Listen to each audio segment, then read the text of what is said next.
a paz de Deus, através do nosso Senhor e Salvador Jesus Cristo, seja com todos os ouvintes do nosso programa e o nosso canal Bible Responds. Estamos trazendo hoje mais uma lição da CPAD, que tem por título, nesse trimestre, Aviva a Tua Obra. Nós estamos com o trimestre inteiro trazendo as lições sobre o avivamento espiritual. E é uma coisa muito interessante porque, enquanto aqui no Brasil, nós estamos trazendo sobre o avivamento espiritual desde o começo do ano, desde a primeira semana de janeiro. Ali nos Estados Unidos nós tivemos aquele grande avivamento que perdurou ali por 2 semanas, onde Deus tem levantado o seu povo, tem acordado o seu povo para um avivamento. O poder de Deus que fluiu ali também está fluindo nas nossas vidas aqui no Brasil e tem despertado os autores da CPAD para escrever essa lição sobre avivamento espiritual. Pois vê como o Espírito Santo ele age.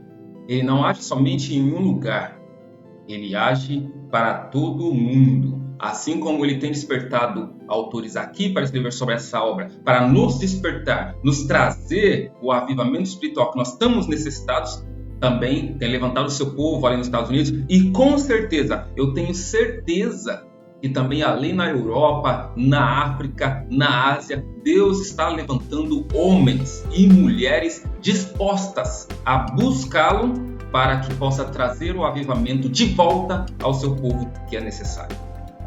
Então, o Espírito Santo que operou lá no tempo dos apóstolos não cessou a sua obra. Ele está nos trazendo hoje, nos despertando hoje nos dias atuais para que possamos buscá-lo. E num tempo de sequidão, de esfriamento, é muito necessário que nós tenhamos essa água corrente, que é o Espírito Santo, adentrando nas nossas vidas mais uma vez.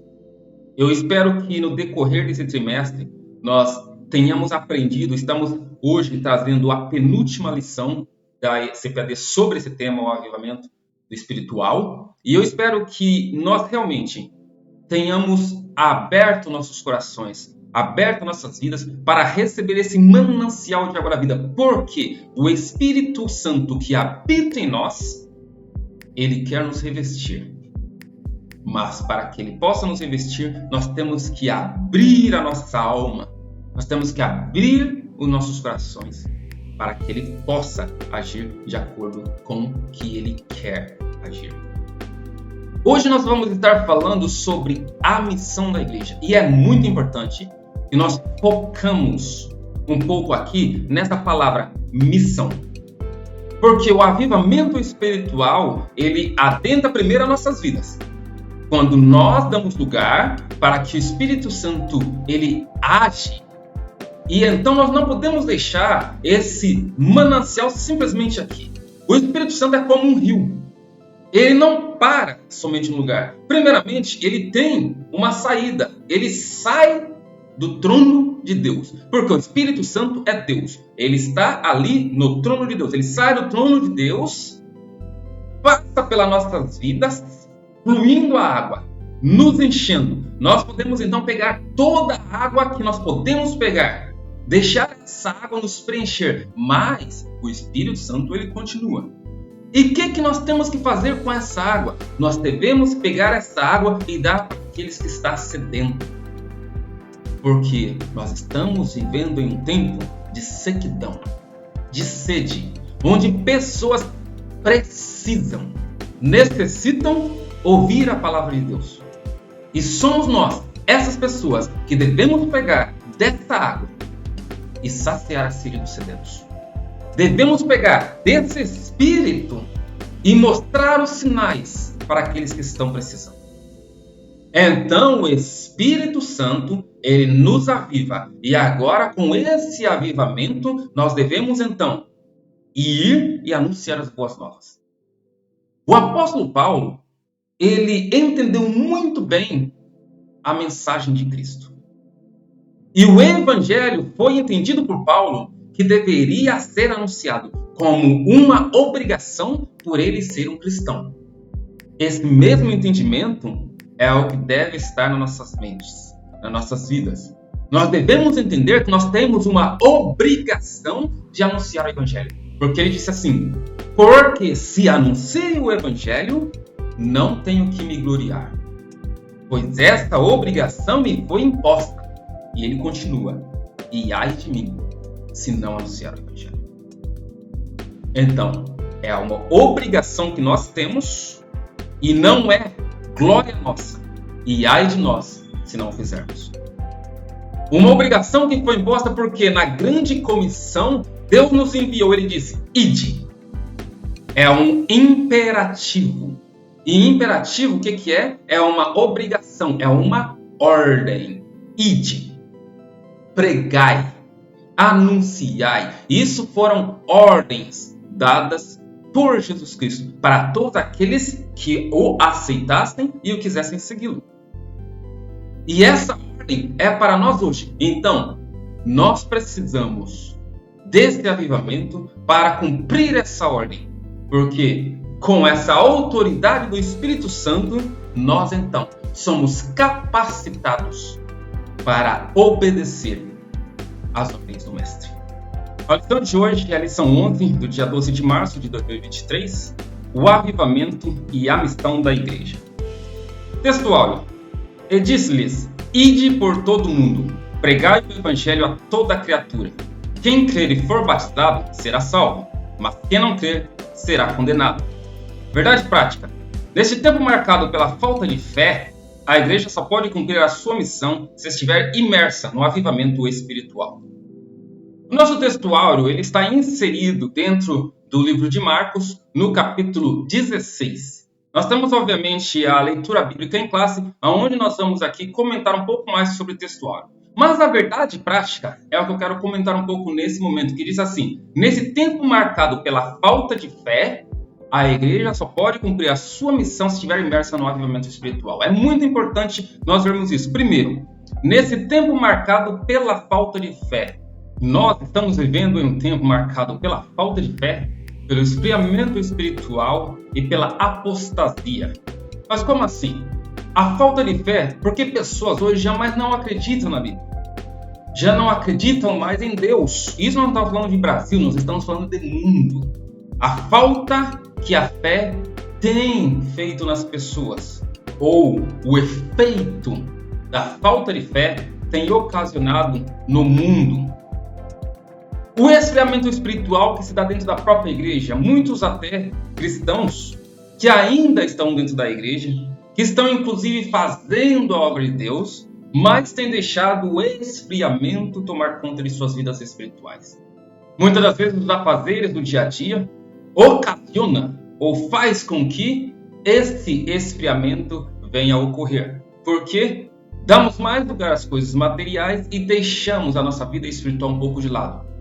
Isso faz com que estamos vivendo em um tempo de esfriamento, onde nós não vemos mais o agir do Espírito Santo quando se via nos tempos antigos.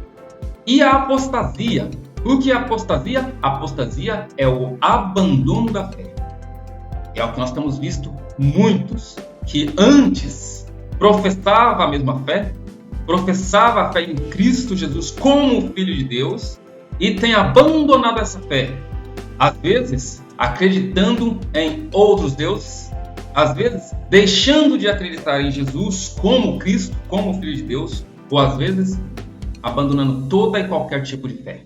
Estamos vivendo um tempo onde, como diz a segunda parte da verdade prática, para que possamos cumprir a nossa missão de evangelizar, nós devemos estar revestidos pelo Espírito Santo. Nós devemos ter essa virtude do Espírito Santo. Porque agora, quando pessoas que têm falta de fé, nós com a autoridade do Espírito Santo podemos mostrar os sinais que o Espírito Santo tem para mostrar e as pessoas agora possam crer através dos sinais. Pessoas onde tem o esfriamento espiritual mesmo dentro das nossas igrejas, que líderes possam ser usados, possam dar lugar e para que agora as pessoas que antes esfriadas possam então agora serem novamente renovadas pelo Espírito Santo. Pessoas que afastaram da fé possam ser trazidas de volta com a ousadia do Espírito Santo em nossas vidas, que esse evangelho possa de novo a adentrar essas pessoas, que elas possam receber novamente as boas novas, e as boas novas de salvação. Porque a salvação só pode ser através do Filho de Deus, Jesus Cristo nosso Senhor. E para comentar o nosso texto áureo, vamos fazer então a nossa leitura bíblica em classe. Marcos, capítulo 16, versículo 14 ao 20. Finalmente apareceu aos 11, estando eles assentados juntamente, e lançou-lhes em rosto a sua incredulidade e dureza de coração, por não haverem crido nos que o tinham visto já ressuscitado. E disse-lhes: Ide por todo o mundo, pregai o evangelho a toda criatura. Quem crer e for batizado será salvo, mas quem não crer será condenado. E esses sinais seguirão os que crerem. Em meu nome expulsarão demônios, falarão novas línguas, pegarão as serpentes, e se beberem alguma coisa mortífera, não lhes fará dano algum. E imporão as mãos sobre os enfermos e os curarão. Ora, o Senhor, depois de ter falado, foi recebido no céu e assentou-se à direita de Deus. E eles, tendo partido, pregaram por todas as partes, cooperando com eles o Senhor e confirmando a palavra com os sinais que se seguiram. Amém. Nesses versículos que estão registrados dentro do capítulo 16 de Marcos, vemos a grande comissão. E estamos ali então falando do versículo 14 até o versículo 20. No versículo 14, mostra a falta de fé. Jesus colocando em rosto aos discípulos a falta de fé que lhes acompanharam, mesmo depois da ressurreição. Jesus, depois de ressuscitado, apareceu a alguns. E também a algumas mulheres, incluindo Maria Madalena e a outra Maria, as quais foram e falaram aos discípulos. Pedro foi o primeiro que correu até o sepulcro e, não vendo ali Jesus, voltou pensando consigo o que teria acontecido. Os discípulos se reuniram no cenáculo com medo dos judeus. Estavam ali reunidos, esquecendo-se da promessa que Jesus tinha feito, que ele morreria, mas ao terceiro dia ressuscitaria. Então o que faltou? O que faltou aos discípulos foi fé. Foi acreditar. E mesmo depois de Jesus ter lhes dito 3 vezes, eu vou morrer, mas ao terceiro dia eu vou ressuscitar. Jesus disse para os discípulos enquanto caminhavam por 3 vezes a mesma coisa. Os discípulos não tomaram isso para si. Se esqueceram ou não acreditaram? Mesmo depois que Jesus morreu, como ele tinha dito que morreria, porque ele disse, vamos subir a Jerusalém e lá o Filho do Homem será entregue na mão dos judeus que o crucificarão. E foi feito com ele exatamente isso.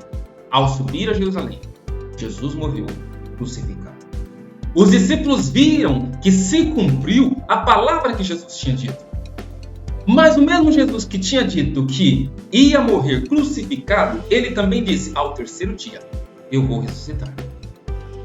Mas os discípulos não estavam esperando que Jesus ressuscitasse. Por quê? Porque eles não tinham fé. É bíblico quando nós vemos que os discípulos andavam com Jesus, caminhavam com Jesus, aprendiam com Jesus, mas não possuíam fé. E ali agora, no cenáculo, reunido, com medo dos judeus, Jesus aparece e diz, paz seja convosco. Sou eu, sim, sou eu que vos disse que ressuscitaria. Estou aqui. Vede as minhas mãos, vede o meu lado, que sou eu. Por que não crestes? Então agora Jesus diz, ou coloca uma ordem para todos aqueles que querem ser discípulo dele. E a ordem é essa. Ide por todo mundo e pregai o evangelho. Essa é a ordem. Primeira coisa aqui que temos que ver é que o evangelho é para todos. As boas novas de salvação é para todos. E quem é que tem que anunciar essas boas novas? Somos nós que somos chamados servos de Cristo, discípulos de Cristo. E se assim somos, nós temos que obedecer esse mandato. Ide por todo mundo pregar o evangelho. Então a primeira coisa aqui que nós vemos é que o evangelho ele é mundial. As boas novas de salvação, elas não estão reservadas somente para um grupo de pessoas, somente para uma nacionalidade. Não era somente para os judeus, assim como não é somente para brasileiros, americanos ou europeus. Não. é para todos. Ide por todo mundo e pregar o evangelho. Mas, continuando a segunda parte textual, mostra que apesar de a pregação ser para todos, a salvação não. Porque a segunda parte diz: quem crer e for batizado será salvo. Então isso quer dizer que a pregação ela é generalizada. A pregação do evangelho tem que ser mundial, tem que ser para todos, mas a salvação é somente para quem crer. E aí tem duas colocações: quem crer, e a segunda, quem for batizado. Por quê? Com o coração se crê. E quando nós recebemos o batismo, é mostrando que nós aceitamos essa salvação. É um sinal de aceitação. Nós cremos, fazemos confissão do nosso pecado e recebemos o batismo como sinal de aceitação. E assim, nós somos salvos. E quem não crê será condenado. Esta é a palavra que nos foi pregada.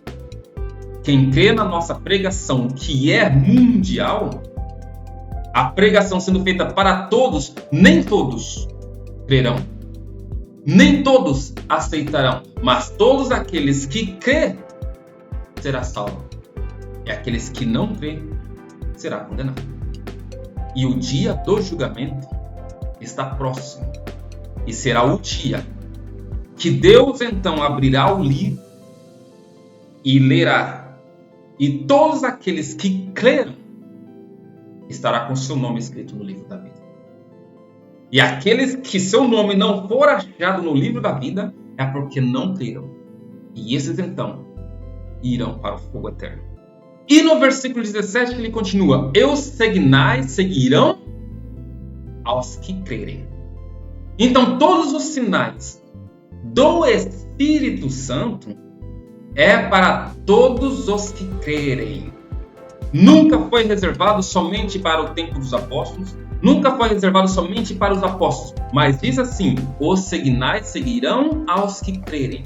Todos os que crerem, que foram chamados filhos de Deus, a esses são dados a autoridade do Espírito Santo. Porque ele continua no versículo 18, deixando quais são os sinais operados pelo Espírito Santo até os dias atuais.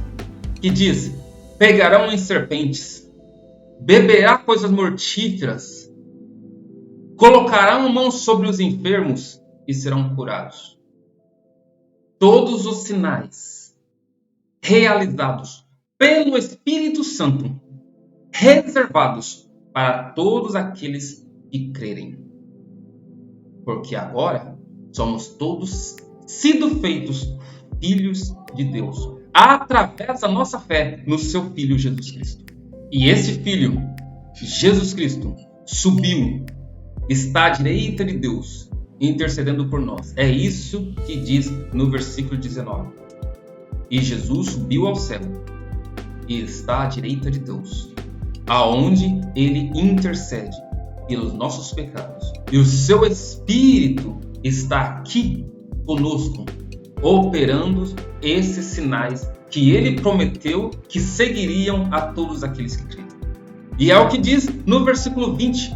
A pregação, ela foi efetuada pelos seus discípulos que saíram pelo mundo pregando o evangelho, e Jesus participando dessa obra com o seu Espírito, realizando as obras, mostrando os sinais para que as pessoas crescem através dos servos de Jesus que saíram efetuando a pregação do evangelho. Esses sinais não cessaram. Essa atuação do Espírito Santo não cessou. Nós estamos hoje vivendo nesse mundo de apostasia, nesse mundo de esfriamento, nesse mundo de falta de fé.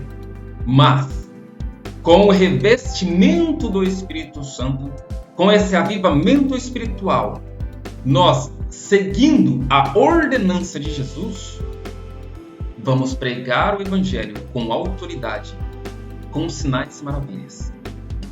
E Jesus vai participar dessa obra através do seu Espírito Santo operando em nossas vidas. Nossa introdução diz assim: nesse trimestre, vimos que, nos seus primórdios, a igreja era conhecida pelo seu dinamismo na evangelização, no discipulado e no cuidado com os necessitados, como resultado do grande avivamento produzido pelo Espírito Santo. Depois que foram revestidos do poder, os discípulos nunca mais foram os mesmos. Eles receberam mais poder para cumprir o mandato de Jesus.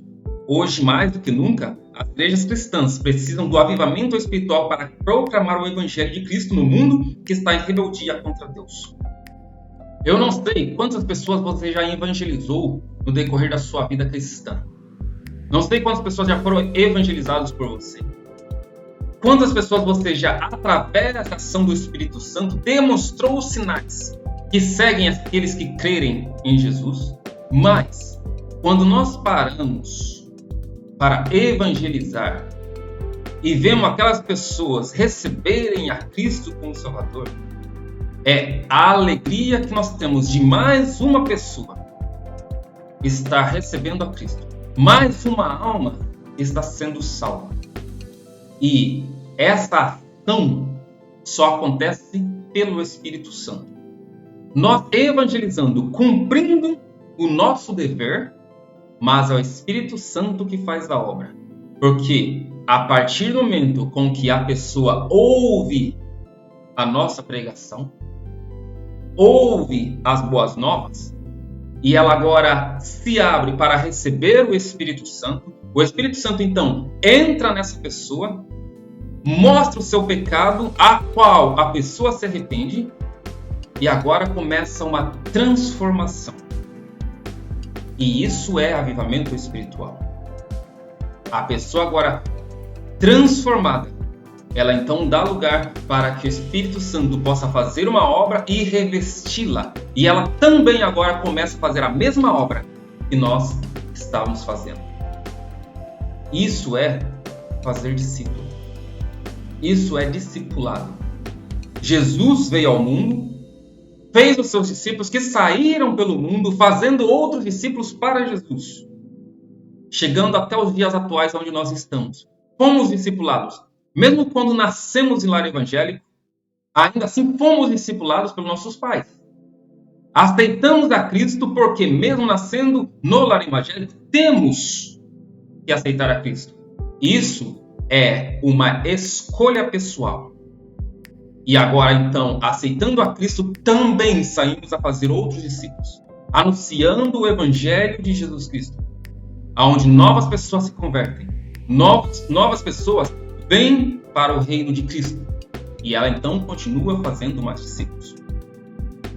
Quando lemos obras de evangelismo, vemos que homens foram revestidos pelo Espírito Santo, sofreram pela causa de Cristo, mas anunciaram. Eles então colocaram em prática a ordem de Cristo: ide por todo mundo pregar o Evangelho. Ao ler obras literárias como Foge, Nick, Foge, A Cruz e o Punhal, vemos missionários, evangelistas que colocaram suas vidas em riscos, mas, revestidos pela autoridade do Espírito Santo, eles não deixaram de anunciar as boas novas de salvação. O avivamento espiritual é para isso, porque o Evangelho só pode crescer, só pode expandir se houver avivamento espiritual, ou seja, se houver o revestimento do Espírito Santo. Se nós nos abrirmos e deixar que o Espírito Santo nos revista, para que então possamos sair e anunciar as boas novas com ousadia, autoridade, poder e maravilhas que só vem do alto. No tópico 1, temos aí o avivamento após a ressurreição de Cristo. No subtópico 1, o desânimo dos discípulos. Depois da sua ressurreição, Jesus se apresentou triunfante e glorioso perante seus discípulos que estavam desanimados, incrédulos, como se estivessem órfãos, abandonados. Ao ouvirem o testemunho de Maria Madalena, que estivera no túmulo de Jesus, e constatado que ele havia ressuscitado, eles simplesmente não creram. Estavam completamente desolados. Comentamos aqui anteriormente sobre esse desânimo que tomou conta dos discípulos. Os discípulos que andaram com Cristo viram as operações de maravilhas por Cristo. Ainda assim, não creram ou não acreditaram no que Jesus lhes disse, que ressuscitaria no terceiro dia. Agora, o seu mestre, que tanto operou, que tantas maravilhas fez, estava morto. E eles então se entristeceram porque já não tinham mais o seu mestre que operava as maravilhas. Porque quantas e quantas vezes eles estavam em apuro e seu mestre vinha e os livrava dos apuros. Quantas e quantas vezes pessoas eram trazidas para que eles pudessem expulsar demônios, efetuar curas e maravilhas, eles não podiam, e Jesus vinha em seu socorro e operava essas maravilhas. E agora, o mestre estava morto. O que fazer? Era muito simples. Somente crer. Mas crer não é uma tarefa fácil. Por quê? Porque a fé é acreditar naquilo que não se vê. Os discípulos até então tinham Jesus consigo. Jesus estava presente. Eles podiam ver a Jesus. Então não havia fé. Agora Jesus morreu. E era a hora de eles colocar a sua fé em ação. Mas nós podemos ver agora então aqui em Marcos que os discípulos simplesmente não tinham fé. Porque no momento que eles deveriam ter fé, que era a prova. Porque Jesus não estava presente. Agora era a prova para ver se eles tinham fé. Porque a fé naquilo que não estava vendo. A fé no que tinha apenas sido dito. Eu ressuscitarei no terceiro dia. Mas agora eles se veem desolados, sem o mestre, e a fé lhes falta. A fé lhes foge. E então vem o subtópico 2. A aparição de Jesus aos discípulos. Após haver ressuscitado, ante o clima da incredulidade que dominou a mente dos discípulos, Jesus apareceu aos 11 que estavam reunidos e com medo dos líderes judeus. Jesus lhe disse, paz seja convosco. Eles pensavam que via algum espírito, até que Jesus lhe mostrou as mãos e os pés perfurados. Mesmo assim, eles não creram que era Cristo ressuscitado. Esses 11 discípulos, 11 homens agora, sem fé em o que Cristo disse, sem fé naquilo que Jesus havia dito que ressuscitaria, estavam ali encerrados, com as portas e janelas fechadas, com medo dos judeus. Porque os judeus tinham matado seu mestre. Agora os judeus podiam vir prendê-los para que também fossem mortos. E o que Jesus disse? Eu ressuscitarei no terceiro dia. Onde estava essa palavra? Onde está o nosso mestre? Está morto. Mas agora Jesus ressuscita no terceiro dia. Jesus aparece para as mulheres no sepulcro. Mesmo assim, eles não acreditaram. Estavam com medo e faltava-lhes fé. Jesus então agora se põe no meio deles, com as portas fechadas, com as janelas trancadas. Jesus aparece e diz, paz seja convosco. Eles se atemorizaram, ficaram aterrorizados, porque as portas estão fechadas, as janelas estão fechadas. É um espírito. Nenhum homem pode passar por uma porta ou uma janela fechada. Mas eles não conheciam o que era o espírito corporal de Jesus. Jesus agora estava transformado no seu corpo espiritual. E ele disse assim, todo o poder o Pai me deu. Jesus agora tinha todo o poder. Ele podia aparecer aonde ele bem queria, entrar onde ele bem entendesse. Os discípulos ainda sem acreditar. Jesus disse, não crê que sou eu? Está aqui a minha mão, meus pés perfurados, o meu lado. Vê que um espírito não tem carne nem osso. Como pode ser isso? Jesus entrou dentro do cenáculo onde estavam reunidos, em um corpo espiritual, mas ao mesmo tempo de carne e osso. Por quê? Porque todo o poder o Pai me deu. Simples. E nós só devemos que crer e acreditar. Por quê? Porque nós devemos ter fé. E ter fé no Filho de Deus. Isso nos traz o subtópico 3, o avivamento após a ressurreição. Depois da ressurreição, Jesus deu aos discípulos o mandato da grande comissão e disse-lhes: Ide por todo o mundo, pregai o evangelho a toda criatura. Quem crer e for batizado será salvo, mas quem não crer será condenado. Naquela ocasião, Jesus prometeu que sinais e milagres autenticariam seu ministério. Esses sinais estão à disposição de todos que creem, em todos os tempos e lugares. Depois do Pentecostes, os discípulos pregaram com unção, expulsaram demônios e curaram enfermos. Paulo e Silas foram poderosamente usados por Deus. Filipe curou muitos enfermos. Desse modo, vários outros fatos demonstraram que a Igreja de Jesus recebera o avivamento espiritual indispensável para proclamar o Evangelho sob o poder do alto. Com isso, nós podemos resumir esse tópico 1 na transformação que acarretou na vida dos discípulos. Os discípulos estavam antes amedrontados. Lhes faltava fé, porque eles ainda não tinham sido revestidos pelo Espírito Santo. Agora, uma vez lá, com medo, aterrorizados, sem fé, Jesus aparece, os comissiona, os ordena e agora eles vão, são revestidos com o Espírito Santo e vão fazer a obra de Deus sem medo, sem temor, com fé, e os sinais os seguem. E nós vemos que esses sinais não foram somente na vida dos apóstolos. Pedro, João, André, Filipe, todos eles foram ousados. A todos eles seguiram os sinais. Mas agora nós vemos também na vida de outros, como Paulo.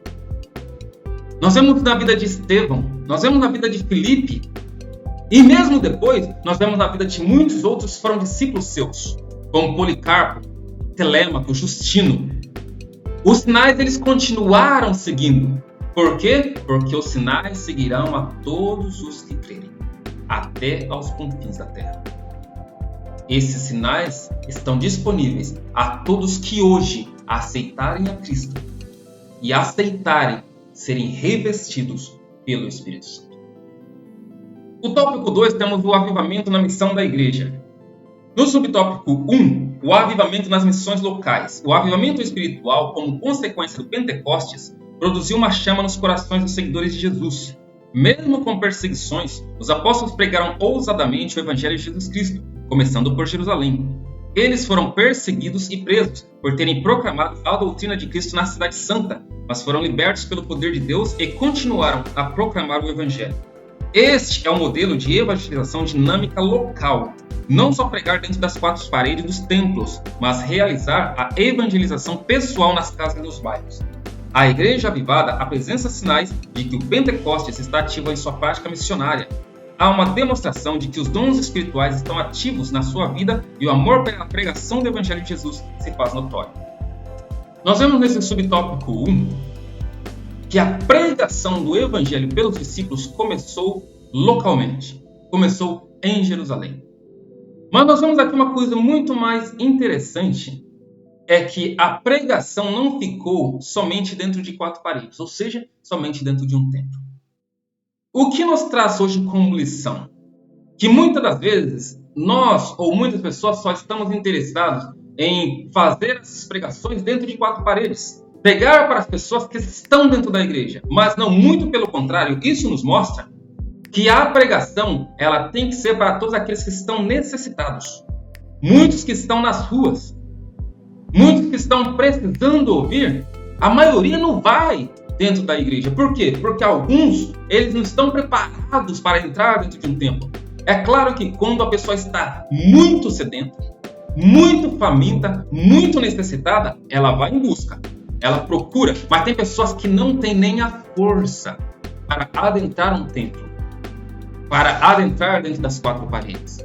E essas pessoas são as mais necessitadas, porque elas estão tão famintas, tão sedentas, que as forças já se foram. E agora nós temos que ser as pessoas usadas e ousadas, avivadas pelo Espírito Santo para evangelizar a esses que precisam. E isso vem aonde nós estivermos. Seja no trabalho, seja dentro do ônibus, na escola, andando na rua, sentado em um banco de praça, aonde nós tivermos a oportunidade, nós devemos anunciar a Cristo. E isso se mostra primeiro porque pelas nossas próprias vidas. Quando a pessoa vê em nós uma diferença que é causada pelo Espírito Santo, isso nos dá a oportunidade de entrar e evangelizar essa pessoa. Porque nós podemos mostrar que ela também pode ser diferente se ela aceitar a Cristo e aceitar ser transformada pelo Espírito Santo. No subtópico 2 temos o avivamento nas missões regionais. Podemos dizer que a missão regional é aquela realizada em locais mais distantes do centro de ação inicial. No estado brasileiro, há diversos municípios ou cidades do interior. São as nossas Judeias e Samarias a serem alcançadas pelo trabalho de evangelização. Depois de impactar Jerusalém com a mensagem do Evangelho, os discípulos a levaram a muitos outros lugares. Assim, a evangelização, o anúncio das boas novas, começa localmente. Começa dentro de nossas casas, começa dentro de nossos lares, se expande para o nosso viver do dia a dia, se expande para nossos trabalhos, para nossas escolas, para o nosso caminho, mas depois ela vira regional. Então, nós começamos dentro de casa, começamos dentro do nosso local, dentro da nossa vivência, mas agora nós passamos a expandir. Muitas das vezes essa expansão não é feita nem mesmo por nós, porque às vezes nós estamos pregados dentro da nossa comunidade, nós estamos ligados dentro da nossa comunidade sem poder deixar nossa comunidade, mas outras pessoas que nós falamos do Evangelho, que são evangelizadas por nós, elas então podem sair. Muitas vezes tem que fazer uma viagem, ou muitas vezes muda de local, e esse Evangelho então é propagado. Discípulos que foram feitos por nós, quando evangelizamos, agora transmitindo o Evangelho regionalmente para onde eles estão indo. Então, muitas das vezes, não é necessário nem mesmo nós deixarmos a nossa comunidade. Por quê? Muitas pessoas acham que a missão ela tem que ser feita por nós em outros países, em outras cidades, mas não. Nós começamos aqui e outras pessoas podem expandir aquilo que nós iniciamos. Foi assim que o Evangelho foi pregado ao mundo todo, não foi para uma pessoa. O Evangelho começou pelos discípulos ali em Jerusalém. Se expandiu através de si mesmo para outros países, mas muito mais por discípulos que foram feitos por eles. Que aonde eles iam, eles pregavam e anunciavam o Evangelho. E aí vimos o subtópico 3 das missões regionais atualmente. Nos dias de hoje, esperamos que Deus desperte as igrejas locais em centros metropolitanos, em cidades de porte médio e em municípios de pequeno porte para evangelizarem, cumprindo a grande comissão de Jesus. Que isso aconteça sem que seja necessário haver perseguições a fim de despertarmos para a obra de Deus. Ora, ainda desfrutamos de liberdade constitucional para expressar nossa fé e proclamar o Evangelho a toda criatura em todos os lugares, estados, cidades e distritos. Oremos para que o Brasil seja de fato uma nação que se renda a Cristo. Eu vou ser muito ousado ao dizer aqui alguma coisa sobre missão. A maioria das vezes que nós vemos igrejas levantando missões para evangelizar o exterior, a maioria dessas vezes é dinheiro. E por que eu digo isso? Porque quando nós pegamos o nosso próprio país, nós vamos ver o quanto falta desse país do Brasil ser evangelizado. Então, por que, em vez de levantarmos missões para evangelizar outros países e continentes, onde vamos empreender ou empregar muito mais meios financeiros, por que então não evangelizar o nosso próprio país, onde estamos necessitando? E essa necessidade não vem simplesmente no âmbito espiritual, porque nós vemos que quando os discípulos eles estavam avivados, efetuando a ordem de Jesus, Eles não somente estavam cuidando do templo espiritual dos servos de Cristo, mas também tomando cuidado da parte material daqueles que precisavam dentro de uma igreja, porque uma igreja é assim, ela tem que cuidar tanto da parte espiritual quanto também da parte material. Ou seja, o que é que os servos de Cristo estão precisando? Precisam comer? Precisam vestir? Então é a igreja de Deus que deve ajudar. Agora, quando nós estamos deixando o nosso próprio povo para então levantar missões, para evangelizar outros povos, a maioria dessas vezes a questão é dinheiro. É questão financeira. Onde estamos buscando mais colocar dinheiro dentro dos nossos bolsos do que exatamente fazer aquilo que Deus disse que é ide e pregai o evangelho a toda criatura. Por quê? Olha bem esse pequeno gráfico que tem aqui nesse vídeo, que é simplesmente de uma região do Brasil. Eu vou pegar aqui só a parte do Nordeste. E vamos ver aqui como está a evangelização no Nordeste. Dá uma olhada nesse gráfico. Você vê aí que cidades com 10% ou menos de evangélicos dentro do Nordeste, as cidades menos evangelizadas do Nordeste, no Alagoas, são 102 cidades. Nós temos 55 dessas cidades com menos de 10% de evangélicos. É 53%, quase 54%. Na Bahia, nós temos um pouco menos. De 417 cidades, 131 delas têm menos de 10% de evangélicos, 31%. No Ceará, é muito grande. De 184 cidades, 112 cidades têm menos de 10% de evangélicos. É quase 61% do estado. No Maranhão, ainda está até bastante evangelizado. De 217 cidades, 55 delas somente que têm 10% ou menos de evangélicos, que é 25%. A Paraíba precisa muito de evangelização, porque de 223 cidades, 174 cidades têm 10% ou menos de evangélicos. O Pernambuco, metade do estado, de 185, 91%, ou 91 cidades com 10% ou menos. E no Piauí, parece que o evangelho não tem chegado no Piauí. De 224 cidades, 163 com 10% ou menos de evangélicos, 72%. Rio Grande do Norte, a metade, de 167 cidades, 83 cidades com 10% ou menos. E no Sergipe, 64%. De 75 cidades, 48 delas têm 10% ou menos de evangélicos. Eu estou aqui citando só a região do Nordeste, porque a maioria das vezes é focado simplesmente nas metrópoles, nas grandes cidades. E esquece que o Brasil é formado de outros povos que precisam também ouvir o evangelho. Mas o que acontece? Muitas vezes deixamos de focar nessas cidades, nessas pequenas cidades, nesses pequenos estados, ou nesses estados que têm menos recursos, para tirarmos recursos e enviarmos para fora do Brasil. O evangelho primeiro tem que ser feito dentro da onde nós estamos, para depois então podermos focar lá fora. Se nós formos vermos, quando um gráfico vem da porcentagem de crentes no Brasil, de evangélicos no Brasil, parece que uma porcentagem grande, parece uma porcentagem boa. Mas a maioria desses gráficos são tomados dos grandes municípios, das grandes cidades, das grandes metrópoles. Estamos, na maioria, falando o quê? Do sul e do sudeste. Mas a maioria das vezes deixamos de focar no norte e no nordeste. Precisamos evangelizar dentro da nossa comunidade primeiro. Isso é evangelismo.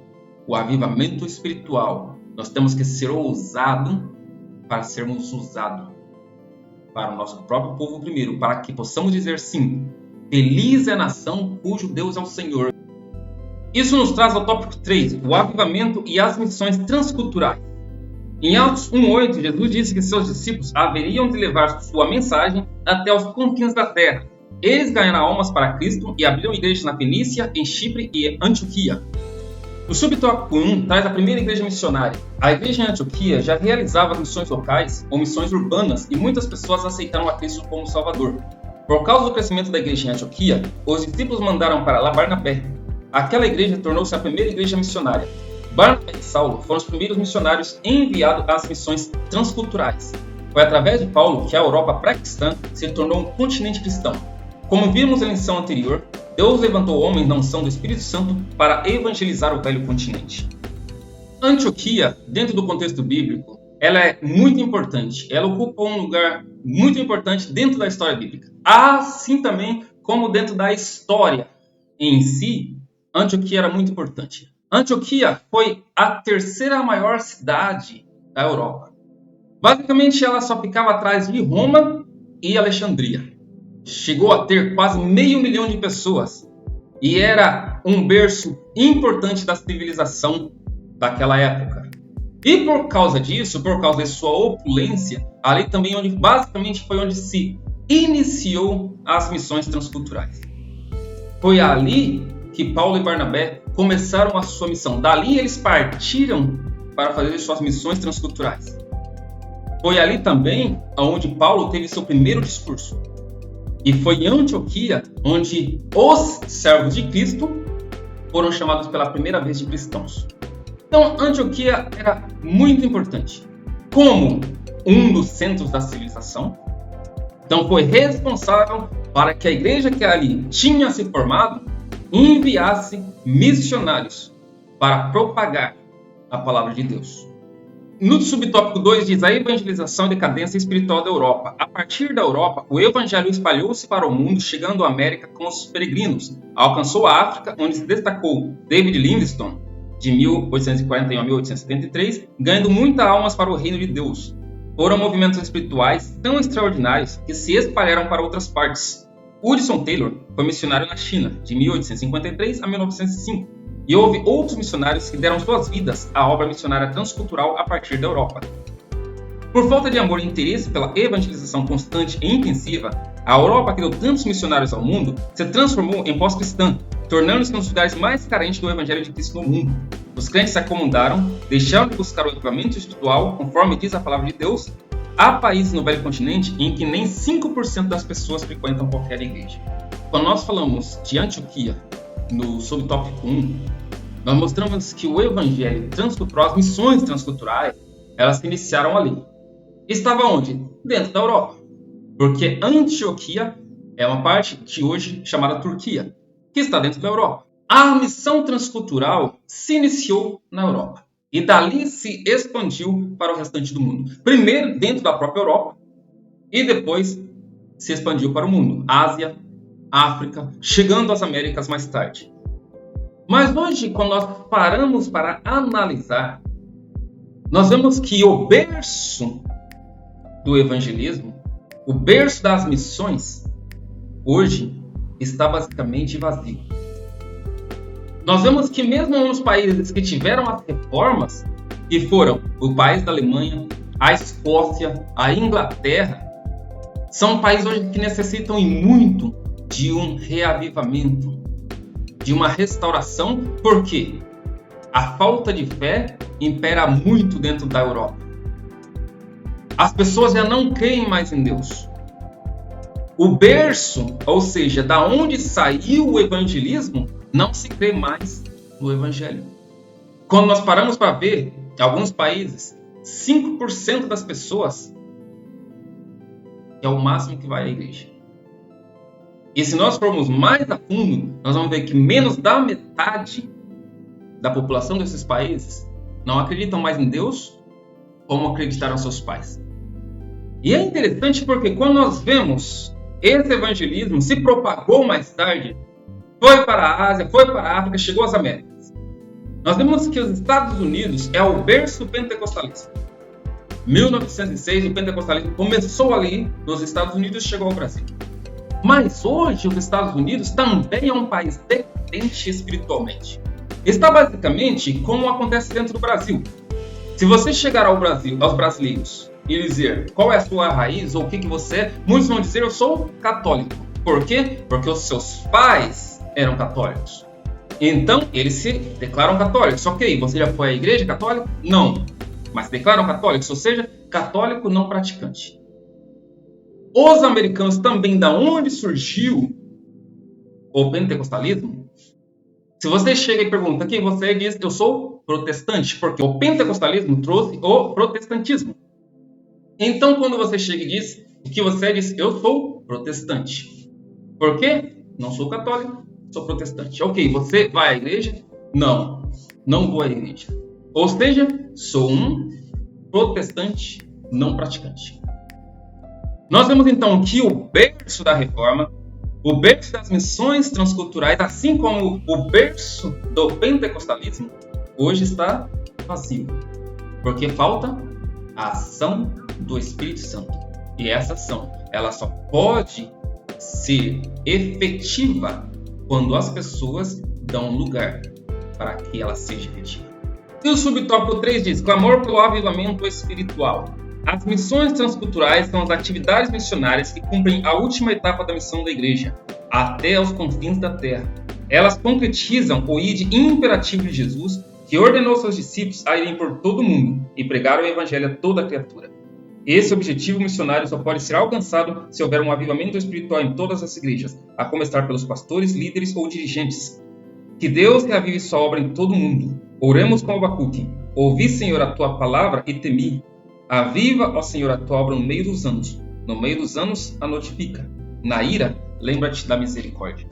Que esse clamor espiritual possa adentrar em nós. Que quando nós não podemos ir, nós podemos orar para que o Espírito Santo use a quem está indo. Porque, como eu disse nos subtópicos anteriores, não é sempre necessário que nós nos levantamos e saiamos a evangelizar até os confins da terra. Mas o ir de Jesus foi para os seus discípulos, todos os seus discípulos. Então, cada um evangelizando aonde está, no seu local, o evangelho será sim pregado até os confins da terra. E então essa ordenança de Cristo, esse ide de Jesus, será obedecido. E o evangelho será pregado sim até os confins da terra.